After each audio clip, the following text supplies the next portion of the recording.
by the recognition that the nature of the human species was to be the one living creature on the planet which had no natural resources outside of its members' own sovereign ability to create them.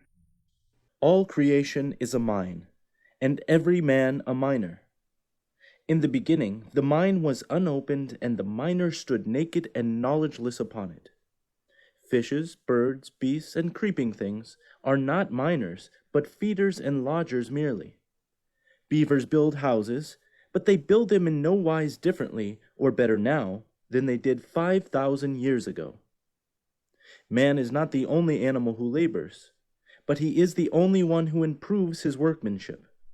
This improvement he effects by discoveries and inventions. That's the entire experience of the human of a person, of mankind. Is you're directly related to ideas.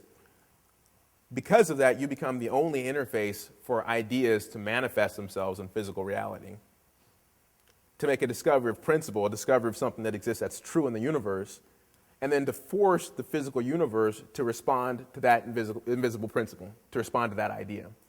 The human economy exists within a universe organized by this dynamic ability of man to willfully change nature.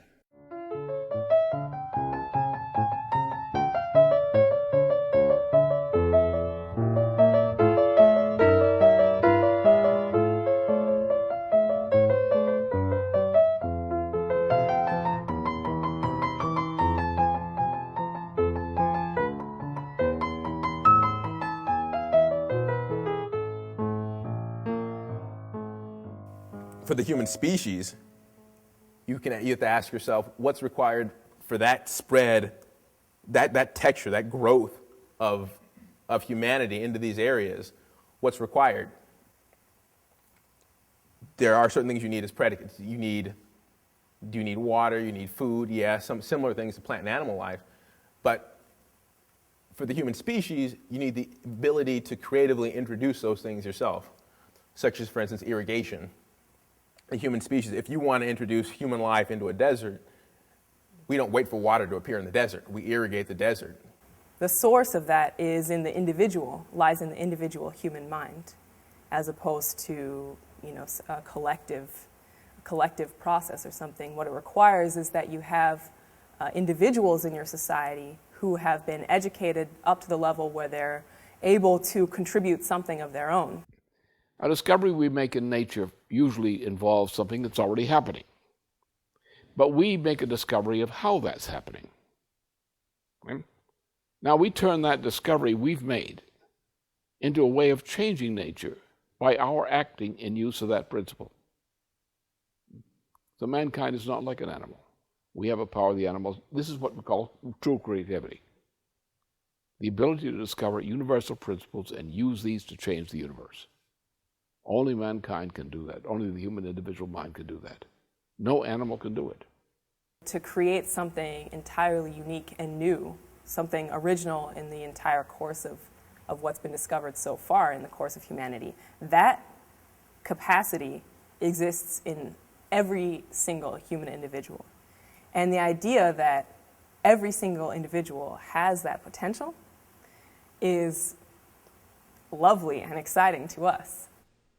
In opposition to the American system, the British Empire treats the power of human insight as a threat to its power.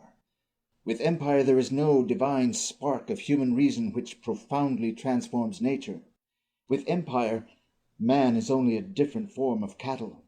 Thus, the oligarch system must cease to exist, for it works against the laws of nature and the human mind. You can contrast the North and the South in the United States. The utter lack of industrial development and then the just backwardness, living in the swamps, state of existence that you had in the South of the United States was a direct product of their view of man. It was a direct product of the fact that a slave society is incapable of this kind of, the kind of feudal society you had in the South is incapable of creative discovery. In the wake of the Centennial Convention, teams of American military engineers, economists, and diplomats carried the American system of economics back over the Atlantic and the Pacific, consciously seeking the end to the British Empire system of world domination. In Russia, American railroad engineers worked with Russian Transportation Minister Count Sergei Witte, Dmitry Mendeleev, and others to organize a system of high tariffs and construction of the Trans-Siberian Rail project modeled on Lincoln's American Transcontinental. The very first locomotive on this Trans-Siberian was built in Philadelphia by the Baldwin Company. By 1890, the Russians were planning a Bering Strait bridge to connect by rail to America. In France, heavy tariffs were instituted, along with an expansion of rail. French Foreign Minister Gabriel Hanotaux developed plans for the development of the Nile River area of Africa and for a rail link to the Russian Trans-Siberian project. In Japan, E. Pishine Smith, a close collaborator of Henry Carey, traveled to Japan's Meiji court to shape the rapid transformation of the country into a modern industrial power. The Japanese became a leading American ally in Asia, creating the first ever independent national bank on that continent. In China, where the British had unloaded crates of opium, American Civil War engineers unloaded crates of Baldwin locomotives.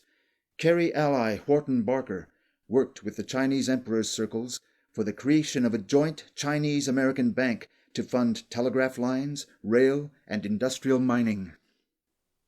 And in Germany, the American system reached its greatest application anywhere outside the United States through the actions of Chancellor Otto von Bismarck, who had been an ally of the American system from the days of his youth.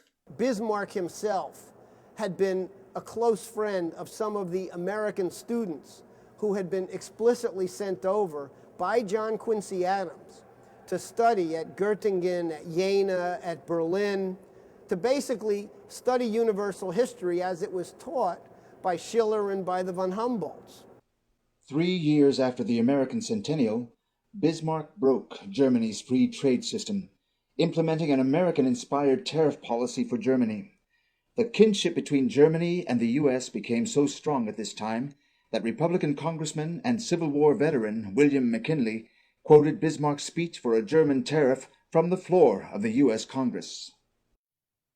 The success of the United States in material development is the most illustrious of modern time.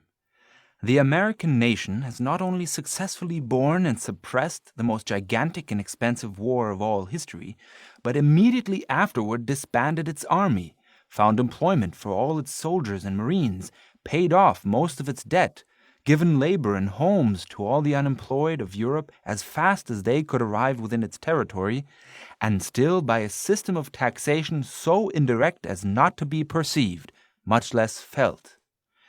Because it is my deliberate judgment that the prosperity of America is mainly due to its system of protective laws, I urge that Germany has now reached that point where it is necessary to imitate the tariff system of the United States. Under this policy, just as had occurred in the United States, Germany emerged as a national power on the world stage. Bismarck circles, in collusion with French industrialists, began planning rail links to the Trans-Siberian system of Russia and the construction of a Berlin to Baghdad rail system to create a new, previously non-existent trade route to all corners of the world.